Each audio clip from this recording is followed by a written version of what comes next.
Hi, everyone. I'm Sarah Bucci. I use she, her pronouns. I am based in Denver, Colorado, and I work as the Director of Strategic Communications with the Water Hub.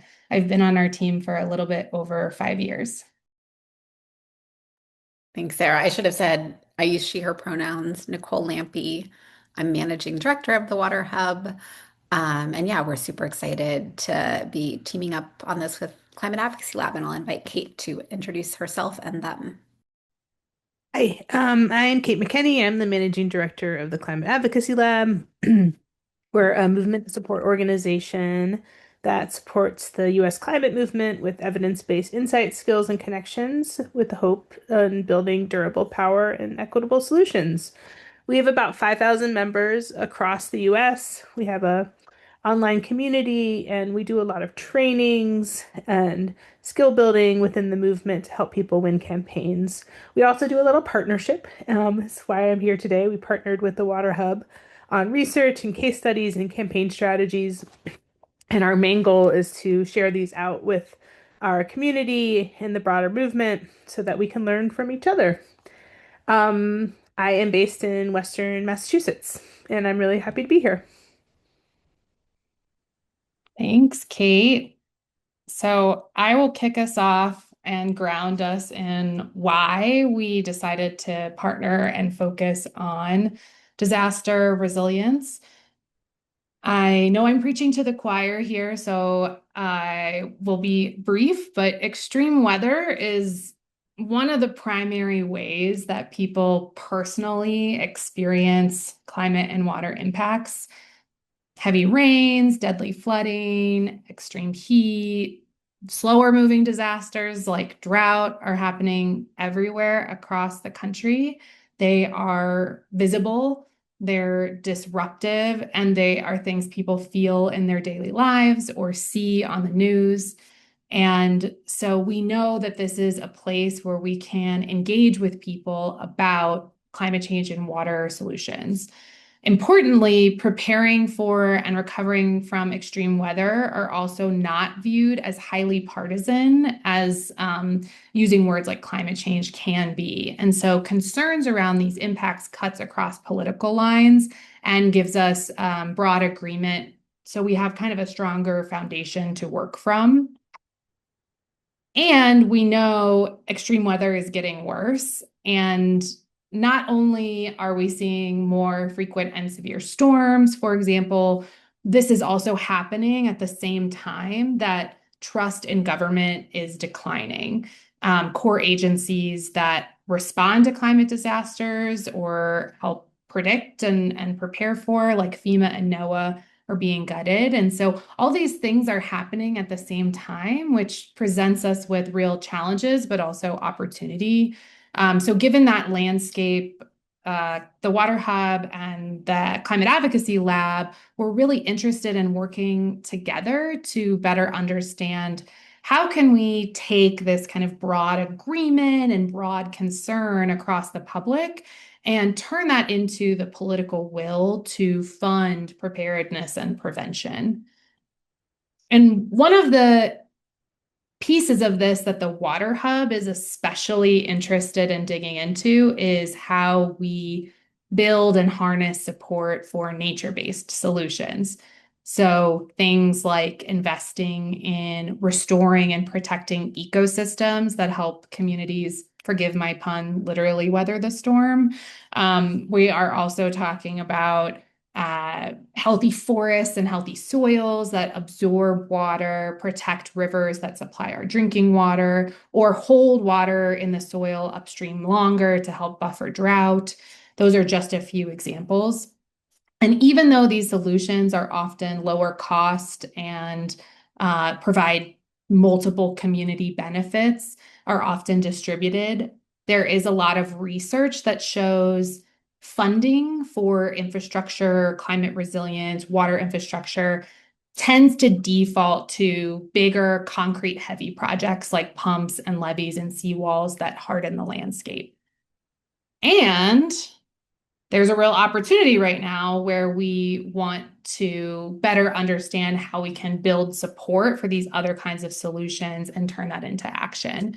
So even though there's a disheartening landscape when it comes to investment at the federal level right now, we are still seeing there is a lot happening at the state and local levels when it comes to addressing these problems. So, a few examples in just recent years, voters last month in Texas, overwhelmingly over 70% of voters supported and approved Proposition 4, which was a $20 billion investment in water security over the next 20 years. Last year, California voters passed a $10 million bond to fund water, climate, and wildfire projects, which is somewhat ironically also a Proposition 4.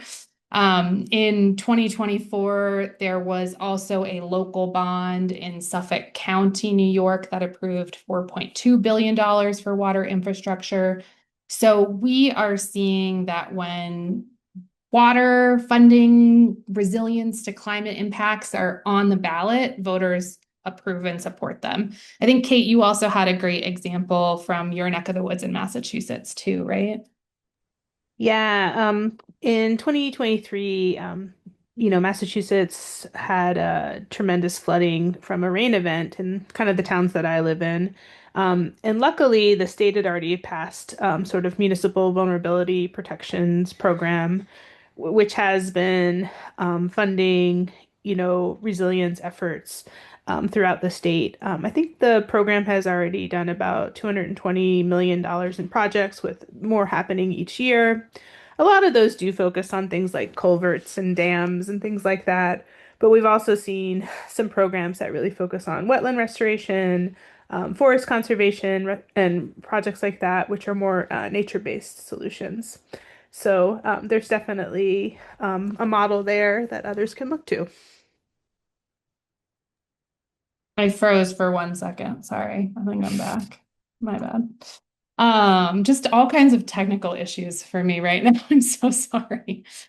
So just in conclusion to our opening here, and thanks for that. I think what we were trying to say is there's a lot of money and attention on these issues right now, even when it can feel like there's not. And there's a real opportunity to galvanize public support and direct these funds to natural defenses. And we also see that there's a gap between public understanding or where there's soft support, turning that into mobilization and action and political will. And so that was the real motivation behind this research, understanding how does the public perceive the government's role in all of this, and what are the messages that are going to be most effective in building support for these nature-based solutions. So on that note, I'll turn it back to Kate to do our how we did this methodology overview. Yeah, so at the lab, we've been partnering with folks on a lot of field research projects. And one of the tools that we use is Grow Progress, which is an online platform that's self-service polling and research platform. It's a really great tool if you have questions at a relatively low cost that you can manage.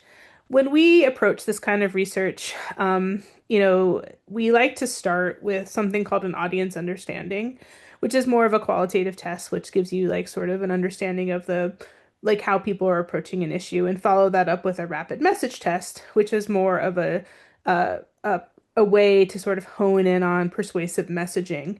And so the two of them together give you kind of a whole picture of how to approach research. And that's exactly what we did in this project. Go to the next slide. And I'll just introduce you a little bit to sort of like the audience understanding, because that's what we're first going to talk about. Like I said before, this is a qualitative listening tool. It's really something that lets you kind of really understand what's truly motivating people and hearing about it from in their own words. So instead of it having a bunch of multiple choice, like, do you agree? Do you strongly agree? Do you disagree? It allows people to basically have long form responses. And then there's also some more quantitative questions as well, which kind of couple with that more qualitative analysis to kind of give you a real insight into them. So you'll see on the right, it's kind of small, but you can see, you get an idea of that how people feel about a particular issue, in this case, resilience. and then long form responses as well. So it's a really great way to begin to understand how you should even begin to approach your messaging work. Before we move on to Nicole's, and we will break for questions in between the audience understanding and rapid message test. Just a quick question. Curtis asked if Grow Progress includes validated questions one can choose from. Yes, it does. So it has a lot of core platform questions that you can pull from. And so they have both like the answer sets that you can use, and then they have some core ways that you can sort of construct questions to make sure that they've been validated. They also do things like voter file matching so that and um, and so you can get direct information around the voter profiles of the people who are taking the platform. In addition to that, they have a message library where groups can contribute their findings to it. So you can see questions that other people have asked and use that as a starting place to sort of like start to form your questions as well. And they have really great strategists on staff that can help you to be like, hey, am I constructing this question in a good way to make sure that it's appropriate for what you're trying to accomplish with the test? Awesome. Thanks for that, Kate. So, our learning goals here for both the audience understanding survey and the message testing, we know that disaster preparedness is broadly popular, as Sarah already shared. And so we are particularly interested in audiences that aren't already strongly supportive, like what sort of language might appeal to them? What is their current feeling about this? What sort of values are motivating? And then, um, you know, when we got to message testing, we focused on nature-based solutions specifically just because they tend to be underfunded, as Sarah said. And one thing that was on our minds, just based on, our anecdotal experience, organizing, talking to reporters, fielding the message test during the beginning of the government shutdown at a time when, as Sarah said, trusting government is eroding.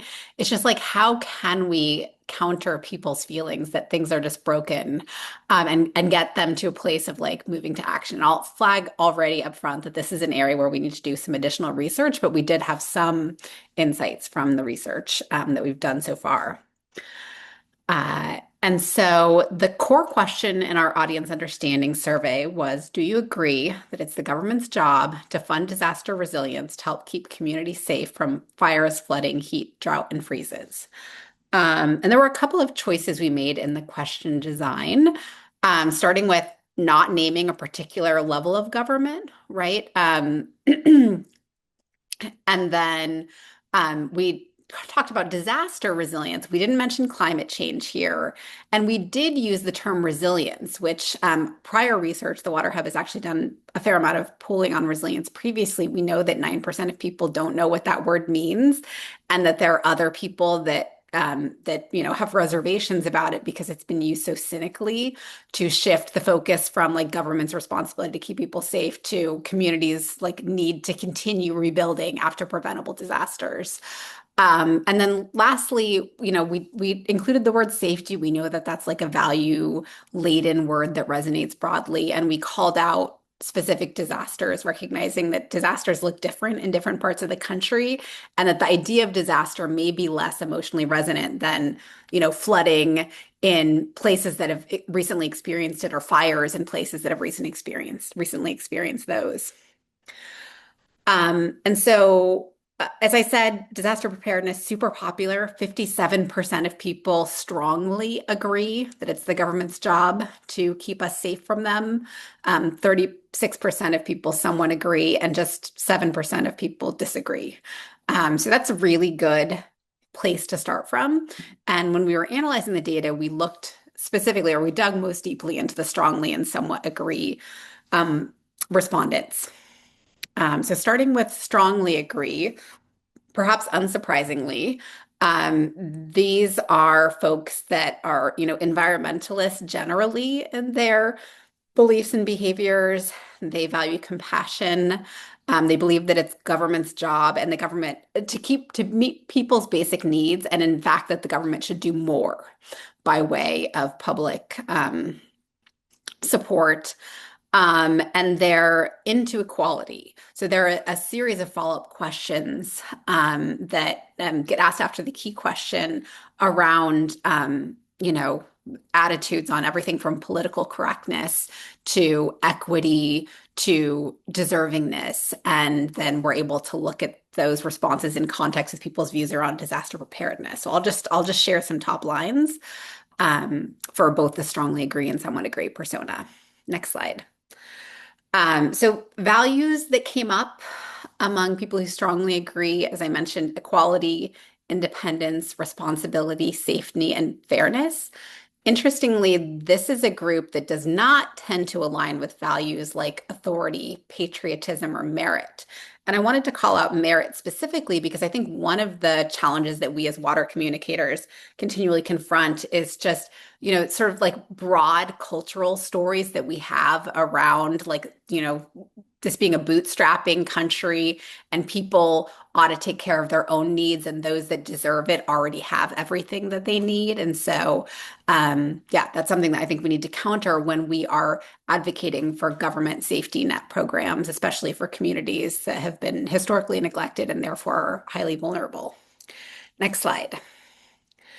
And as Kate said, there are a bunch of open-ended responses that we can read through. There were 2,000, so I chose two that felt pretty representative from very different types of respondent. One on the left from a suburban Black woman, politically moderate, talked about the government showing that they care about citizens of the US. And on the right, a rural white Catholic man who's more politically liberal and higher income talked about keeping my family safe from disasters that occur. And those were the theme of like government care and safety came through a lot. I'll mention that Grow Progress also analyzed people's feelings about and asked them about their feelings on this. Those that strongly agree feel more hopeful about this topic, although also frustrated. Those that somewhat agree and, disagree, they're more angry and frustrated. And so I think that hopefulness is like actually an emotion that we need to nurture in our communication, showing what is working and what's possible instead of focusing on dysfunction and rollbacks. Next slide. The somewhat agree persona is more patriotic. They've bought in more to the idea of merit, including individual responsibility, and they're quite invested in tradition. So, how they see the world includes people who want to get ahead can make it if they're working hard, that the government ought to, prioritize freedom in some cases above meeting everyone's needs. So, some more sort of small government impulses here. Still an interest in fairness, absolutely, and taking care of future generations. Next slide. And yeah, in terms of values, responsibility, safety, and fairness came up here too, as well as compassion, but a little bit more around nostalgia, security, tradition. Next slide. Um, and yeah, two sort of representative quotes. On the left from an older suburban white man, it's also up to us to have proper insurance and choose where we live.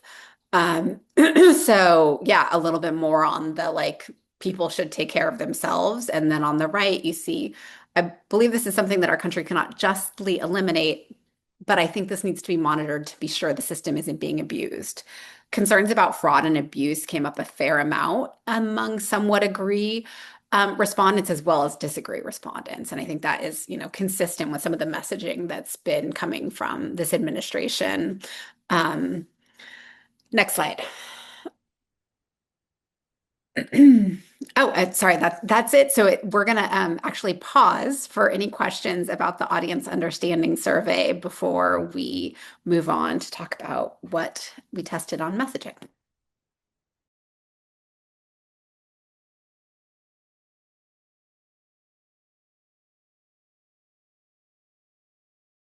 I see a question So Jake, yes, this was a nationwide survey, as I said, about 2,000 respondents, and we included non-voters in this case. So historically, when the Water Hub has done polling, we've only tested voters, and here we made it a deliberate choice because we know that a lot of communities that are impacted by disasters have been disenfranchised in various ways.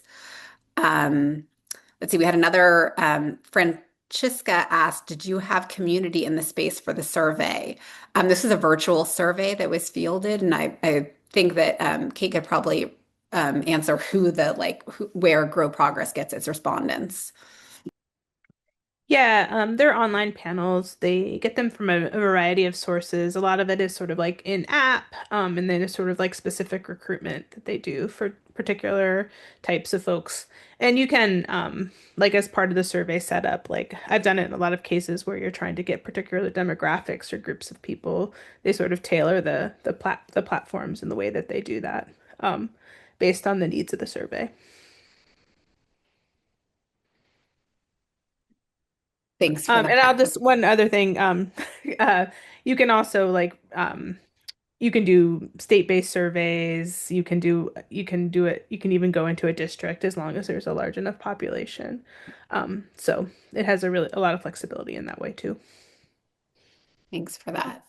Yeah, and then Curtis asked about the disagree responses. As I said, in that space, a lot about, oh, and I should have said that among somewhat agree folks as well, there was a fair amount of concern about the system running out of money.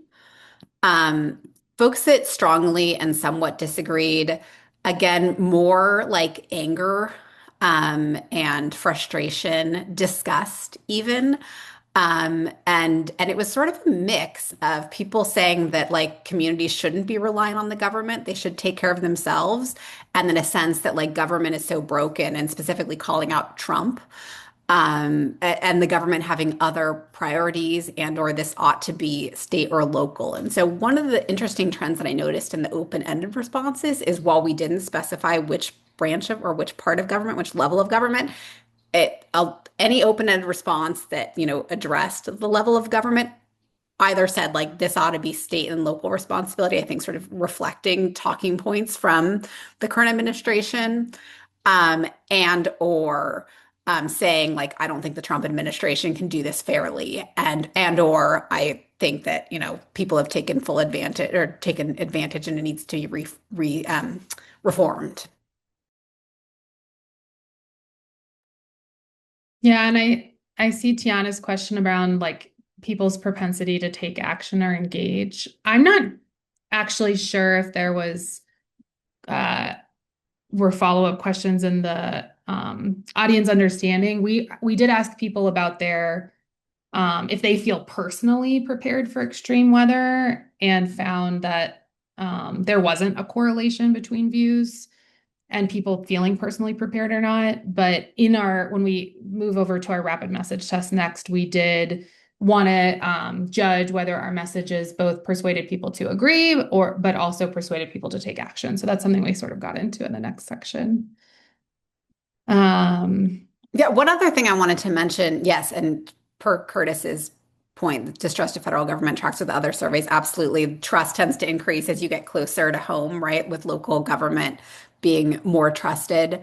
One other thing that I wanted to mention is in the open-ended comments, there was a fair amount of concern about the system being biased, and those that were less likely to agree that it's a government job, right, are more concerned about, or about the system being dysfunctional, are more concerned about people taking advantage and abusing the system. And then those that agree more strongly are more concerned about the system being biased against, right, blue states, against Black communities, et cetera. So I think that in many cases, the comments reflected concern about federal systems in particular not operating correctly, but then their story about that varied both, I would guess, along political lines, although we didn't do that analysis on the comments. But what's really easy to do in Grow Progress is analyze it based on people's agreement with the core statement.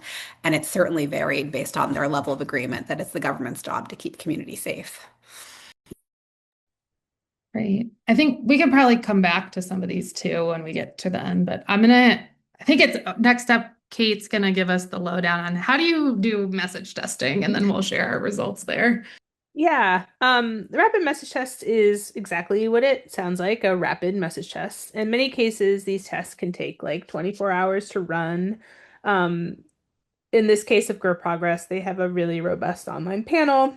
And the way that a rapid message differs from uh, audience understanding is that it's it's a regular randomized poll. So the online panel in our case received four different messages and a placebo. And then if you go to the next slide, um, what happens next is that after seeing the message treatments, the participants are asked what's called a success question to determine which messages are most persuasive. In our case, we looked at four success questions around government investments, natural resilience, interest in taking action, and the likelihood of the government investing in resilient solutions. And so once they're served that message, we set up how we want them to be persuaded. In this case, we are trying to get them to strongly agree or somewhat agree. And then basically that helps us determine if that message was persuasive to particular segments. Um, so that's how it works in Grow Progress. Great. So what we decided to do was take what we learned from our audience understanding survey, and in particular the values that had surfaced with the folks that already really agreed with that statement, and then the softer support, which was amongst a more conservative audience, to be honest. And so each of our messages started off with this same description because we know people don't know when we talk about nature-based solutions or things like that, like they don't know what we're talking about. So we wanted to start every message by defining what we were talking about, and then for a second paragraph, key into a couple of different frameworks.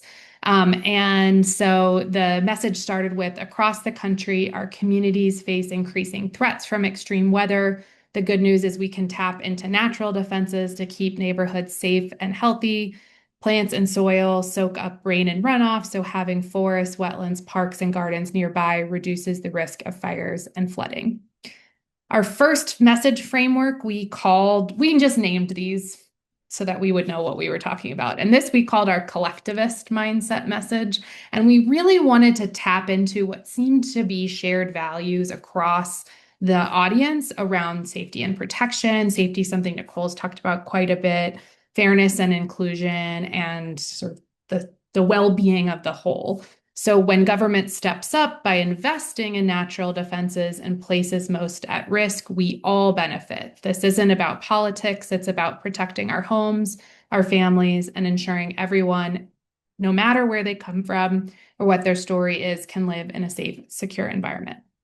The second message we tested was around an equity framework. We wanted to see if we could mobilize people around addressing historic harms. So for too long, communities of color and low-income communities have been pushed to live in neighborhoods most at risk. We need the government to invest in natural defenses in the most vulnerable places to ensure everyone, everywhere can live in a safe, healthy, and secure environment. And for this, we were looking to tap into the values around justice and compassion. The third message framework we tested was around the benefit that me or you as an individual would experience through these investments, and that family security and self-determination. I want the government to step up by investing in natural defenses to help ensure my family can safely stay in our home and community. And lastly, we tested a message around cost savings. When the government steps up by investing in these natural defenses, it helps prevent costly disasters, saving millions compared to the cost of cleanup and recovery. And so for that, we were tapping into the values around fiscal responsibility that we had saw come up in some of the answers of our survey. And the results are in. So what we found was in this chart, you can see across each column represents one of the four messages that we test. And then each row here is showing how persuasive that message was against one of our success questions. So essentially, trying to see how successful it was in persuasion. The first one was that first row is about persuasion and support for investment. The second was belief in that these things do, in fact, make communities more resilient. The third line, support and sign, was about increasing the likelihood of taking action. And then that last row is about increasing the likelihood you think the government will actually do something about it. You can see that where the things are green, it means that we had persuasion and we didn't have any backlash, or red that showed we actually moved against our aims. So that is good. There was basically shows that these messages worked pretty well, but there were certainly some that worked more than others. One thing to note I found kind of interesting is that none of our messages persuaded anybody that the government's more likely to do anything. We just based on like the timing of when things got done, we're fielding this as the federal government was shutting down in the beginning of October. So I think there's probably a bit of that in there. And also just we are kind of continually seeing this breaking of belief in the role of government too. And so I think that's something we just want to keep in mind. But we didn't move any needles there. The overall takeaway that we found was that that first message, the collectivist message, was the most persuasive across all of the success questions. And we do see some differences when we look in a little further in breaking down how these performed by ideology. So again, the collectivist message, and what we see here on the left is the segment of the test subjects who were identified as conservative, and on the right is folks who did not identify as conservative. So they were either liberal or moderate. And just to get kind of a dichotomy to compare, we found that all of our messages were persuasive with the conservative audience and that there was the winner, I guess, of the most persuasive was our collectivist mindset, which was also our most persuasive within our non-conservative audience as well. One hypothesis we have for why that we see so much more movement within kind of this breakdown with conservatives versus not conservatives is because there was just likely more room to move because the people who had a more liberal ideology were already in agreement. But we see that when we're thinking about how we want to talk to, that mushy middle, and then Nicole's going to get to this kind of at the end, or the folks who are like have that soft support, like kind of agree but have some hesitation. It was really heartening to see that all the different messages we tried really did work and resonate and were persuasive, and that all things being equal, that original collectivist message about how these things benefit everybody and being really clear about what they are and how they work together resonated the most with everyone. Just wanted to share a couple of the open-ended responses here, which I thought were kind of interesting. So again, this was after people went through the test, they had an opportunity to share, why did you respond the way that you did? And these are just a few that were representative of the many thousands of answers that we got here. And we saw a lot of the same through lines that we did in our audience understanding survey, which I wanted to bring to light. So I think that there is a real belief in the need to protect safety.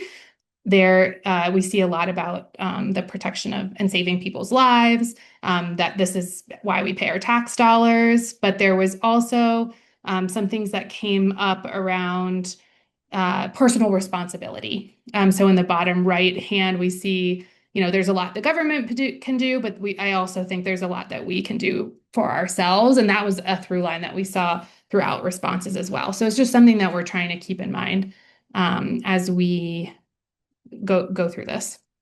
And then the last thing that I wanted to share, where we did actually see some difference between a more conservative audience and our liberal and moderate audience was around the success question of moving likelihood to take action. So how likely are you to support, not just support this, but to sign a petition after you've received these messages? And what we saw was that the message around the individual benefit, staying in the home, protecting yourself and your family, was the most persuasive with our conservative audience to get them to take action, compared to our non-conservative audience, in which the collectivist message remained the most persuasive to move someone to take action. And so I think this is um, a result that might indicate that if you're thinking about, am I trying to persuade people to believe something, or am I trying to mobilize people to take action? They might require different messaging strategies depending on the, sort of ideological segment that you're going after in a particular campaign. Before we get back to Nicole for sort of conclusions, and then we've got, it seems like we'll have 15 minutes for discussion and Q&A. Kate, is there anything you want to add about our rapid message test? No, I mean, I think this tracks a lot with some of the things that we also find with when we're talking about clean energy and other things like that, around how you can approach messaging. And I think the two tests together really validate some of the trends that we're seeing. And like people still want this investment and the distrust in the government and follow through and those sorts of things. The only thing that I'll like just put a little like caution around is like it's not, the propensity to take action is really hard to measure on these platforms. And so you have to think about people are going through and taking a survey. And oftentimes when it actually comes to the point, you have to really think about like how you're approaching that, match the sort of the message, the type of actions you're asking people to take. And that's where the audience understanding surveys can really come in handy because that gives you a little bit of a fuller picture about what's motivating people and how they're approaching things. Yeah. And then before I move on, I'll just note we were testing only words. So we just wanted to see how different messages resonated. But I think when we get into what we're looking to do in the future, you can also use this tool to compare visuals. Instead, there's other variables you can do, video and visuals, but we chose words because we were sort of using this as our baseline test. Thanks, Sarah and Kate. So yeah, just some of our top line takeaways. Again, disaster preparedness, super popular across political and other groups. Um, uh, you know, Resonance that we saw from the message testing and decisions that we made in the leading question or in the core question are emphasizing love, like home, family, safety, community. Um, Emphasizing shared stakes. So again, we tested individual versus collective language and found that in most cases, the collective language performed best. Um, but in some cases, we're going to want to funnel from like, we're all at increased risk. Every neighborhood deserves help repairing, and X, Y, and Z solution will help keep your home and family safer. But really emphasizing like deservingness, and this being a basic right, safe homes, as opposed to something that, communities should have to fend for themselves around. And then, per several remarks that we've made earlier, like there's a fair amount of cynicism around government's ability to, manage these programs successfully and whether there's enough funding, whether everyone's going to be treated fairly. And so, as I flagged, if you'll flip to the next slide, Sarah, that's an area that we want to do further research. Um, Specifically, whether including some success stories of programs that are working or projects that have been funded recently and are helping to reduce flooding, for instance, or extreme heat, or et cetera, whether layering those into messaging actually increases people's willingness to take action and their confidence that something can be done. Um, Again, because, and we've done a fair amount of testing on equity language throughout our, polling and message testing. And what we found often, but we want to do more research specifically around disaster preparedness, is see whether if we change the message testing, which in this case led with, race and class, um, and we instead emphasize risk, so areas at the greatest risk for fires and flooding. Um, and then we can still add on, we don't want to erase the racial and class dynamics of vulnerability because we know pretty much every water issue disproportionately impacts low-income communities and communities of color. But if we don't lead with that, particularly in this climate of blowback against diversity, equity, and inclusion programming and language, can we still move people? And then lastly, again, this is sort of an umbrella message test. We know that there are different solutions and different challenges that are resonant in different parts of the country. And so we'll be doing some additional testing, looking specifically at things like drought and extreme cold.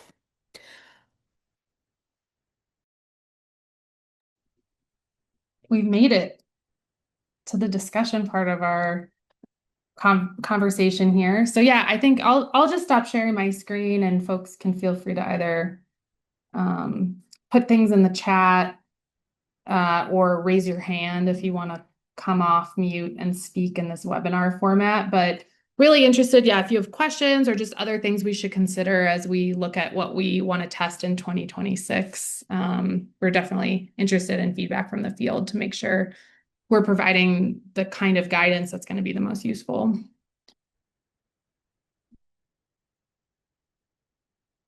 Well, I'm waiting to see if anything pops up just to reiterate. So I did drop the right link to the memo in the chat. Thank you all again for bearing with me. And we'll follow up in an email with this recording and the slides and that link again.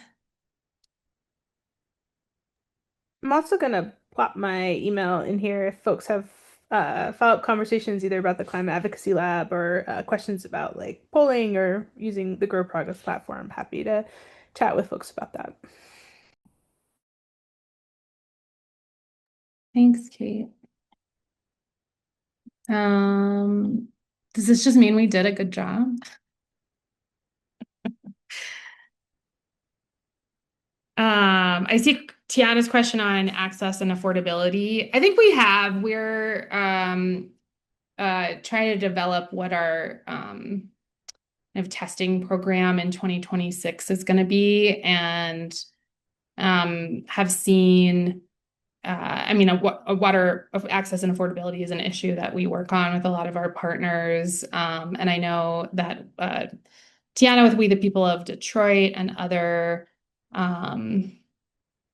partners with are working on kind of a broader like campaign that really encompasses a lot of these things. And so I think we're thinking about how we can do some message testing to strengthen that. And we see, I mean, affordability is just like an issue that is really top of mind these days for a lot of people across a lot of regions and political beliefs and so I think that's a place that we could make sure we're being the most effective. Jake asked about the regionalism. We didn't do that in this case, so we cannot see that in this survey. I think in our audience understanding, we can look at like how people identified in terms of like living in like an urban, rural, or suburban environment, but it's not broken down by geography. And I think that is something we are potentially interested in, as Nicole mentioned, like wanting to test if we get more specific about the types of events people are experiencing and the types of solutions that address those, which is quite regional. Do we get different answers? So we could run these tests, kind of break that down a little bit more and run a similar test in a few different parts of the country to see. So I think that's something we're considering, but I don't have any data on that right now.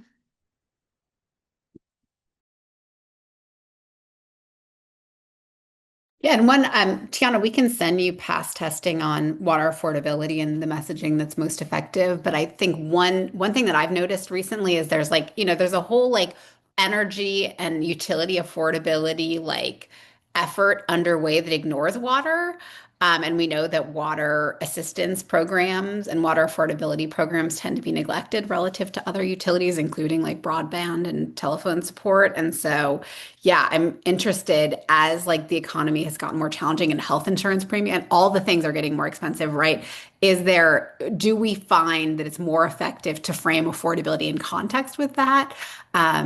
And yeah, just more about like how do we speak to people's current concerns while elevating affordability? Yeah, I don't know if you have thoughts on this, kid. There's a great question from Renee about the slow burn problems we face. I living in the West, I mean, I think drought is a example of this where if we say things like, oh, the most expensive disaster in history is like every new storm we have. But if you look at the impacts of drought over a year or two in a place, it's like astronomical. And so, yeah, I don't have a good answer on that. It's something Yeah, I I, mean, I don't know as much about water, but on the climate side, it's definitely something we grapple with because one of the common things is like people are more responsive to sort of like immediate risk, like extreme weather events, health risks, like those sorts of things, and the sort of like, the the whatever the climate crisis, what's the biggest messaging crisis that we've had around how to message about something that's so like on a large scale. It is something that I think we need to sort of like grapple with. I think some of the incremental things that happen in a moment of crisis obviously help the longer term things. And I think it's more about using those moments as education and mobilization times to get to the slow burn disaster we're all in. yeah, in some ways I sort of think about it the same way, like a giant oil spill is a moment in time in which the stakes of the way of doing business they're the highest and the most visible and the most distressing. So but yeah, I don't know that we have a good answer on that one. We are, as you can tell, our kind of thinking is like we want to build support for these nature-based solutions, and one of the ways to do that is like, can we connect them to a more visceral problem? And that's kind of the road we've been going down. But yeah, I love that there's an interest in brainstorming about what we can do. Yeah, Um, and I would talk to Sarah and Nicole about this, but I think like the data center AI stuff is a really important place where this is all also coming together, the Venn diagram of water and energy and community health and equity.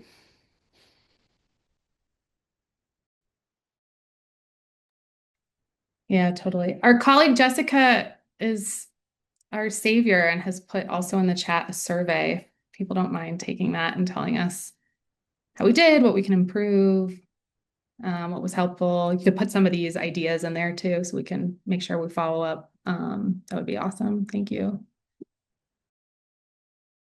And Curtis, we see your generous offer in the chat. Thank you.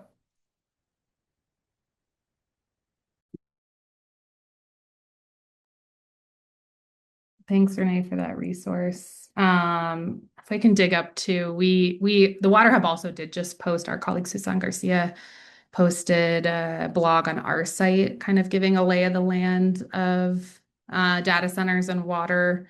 We got a lot of kind of expert advice from some of our science friends. So I will try and dig that link up too while we wait and see if we have any more questions. Oh, and Jessica's on it, of course. Thank you.